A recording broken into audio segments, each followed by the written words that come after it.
Before dawn, the city was still, silent, unaware of the shadow lurking beneath its streets. A rumble, faint at first, grew louder, shaking the ground, twisting the very foundations of life. Windows shattered, walls cracked, and an invisible force swept through every home, every street, leaving uncertainty in its wake. People ran, but nowhere was safe. The familiar became alien, and every corner whispered danger, smoke, fire, chaos, but no one knew why or how far it would go. Something had awakened, something unstoppable. To uncover the truth of what really happened that day, stay with us for the next 10 minutes.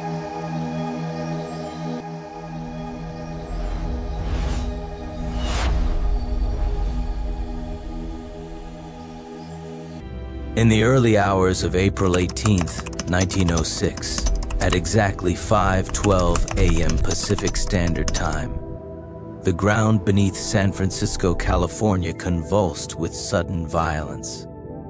At the edge of the mighty San Andreas Fault, a rupture over 270 miles long tore through the Earth's crust with such force that the shaking lasted nearly 1 full minute, felt from southern Oregon to Los Angeles and as far inland as Nevada.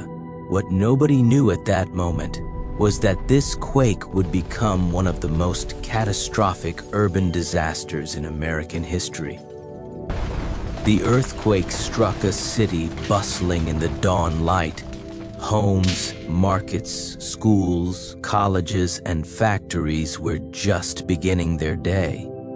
But in those 40-plus seconds, streets buckled, chimneys toppled, ancient masonry crumbled, and wooden structures shook as though gripped by an invisible hand. Cable cars stopped dead on tracks, utility poles snapped like matchsticks, and the once quiet neighborhoods were instantly transformed into chaotic scenes of destruction. What made this disaster truly terrible was not just the quake itself, but what came next. The violent shaking ruptured water mains throughout the city, leaving fire hydrants dry and firefighters helpless. Within minutes, sparks from broken gas lines ignited fires in multiple districts. With no water to fight them, the flames grew out of control. For the next 3 days and nights, a massive firestorm consumed the city. Flames swept from the business district near Montgomery Street through south of Market, Russian Hill, Chinatown, North Beach, and Telegraph Hill, burning relentlessly and turning neighborhoods to ashes. More than 28,000 buildings, homes, schools, markets, factories, libraries, and public offices were destroyed in the combined force of the quake and fires that spread over nearly 5 square miles of urban terrain. Entire blocks, once full of life and commerce, lay in ruins.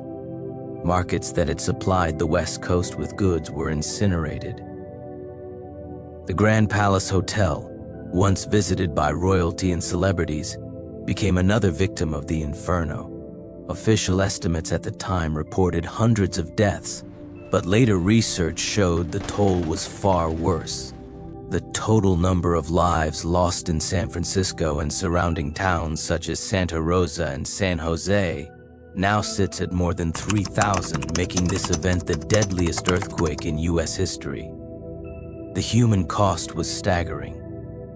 Of the city's population of roughly 400,000, between 225,000 and 250,000 people were left homeless. Families with children fled into open fields, Golden Gate Park, and sandy dunes near Ocean Beach. Makeshift camps of tents and shelters sprang up in what had once been vibrant neighborhoods. Schools and colleges closed indefinitely, students dispersed, and the educational system was left in disarray. Commerce came to a standstill. Markets, shops, and warehouses burned beyond recognition. livestock and retail goods were lost. The port, once a hub of Pacific trade, lay paralyzed.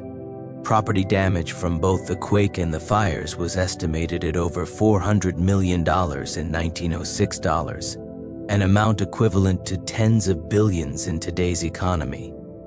Even more subtle were the indirect consequences: loss of income, ruined supply chains, and the psychological blow to investor confidence. As the smoke cleared, not all hope vanished. Relief efforts began almost immediately. The U.S. Army, local militias, and volunteers organized rescue and recovery, while the U.S. government passed emergency appropriations to support food, water, tents, and medical supplies. Refugee camps in places like the Presidio and Golden Gate Park became temporary cities of their own. The response was not limited to the United States. Aid arrived from around the world, including Europe, Japan, China, and other nations of the Americas. Individuals, organizations, and governments sent food, clothing, and financial help. Tens of millions of dollars in foreign financial assistance flowed into the devastated region, a gesture of international solidarity in the face of catastrophe. Yet even with outside help, rebuilding would take years, and San Francisco itself had to be reimagined. The disaster exposed catastrophic failures in urban planning, infrastructure resilience, and emergency preparedness. The city implemented new building codes, fire safety systems, and seismic standards that would influence construction across the nation. Reconstruction transformed San Francisco from a ramshackle boomtown into a model of modern urban resilience. But the story of the 1906 San Francisco earthquake and fire remains a sobering reminder. Even the most advanced systems can be unprepared for nature's fury.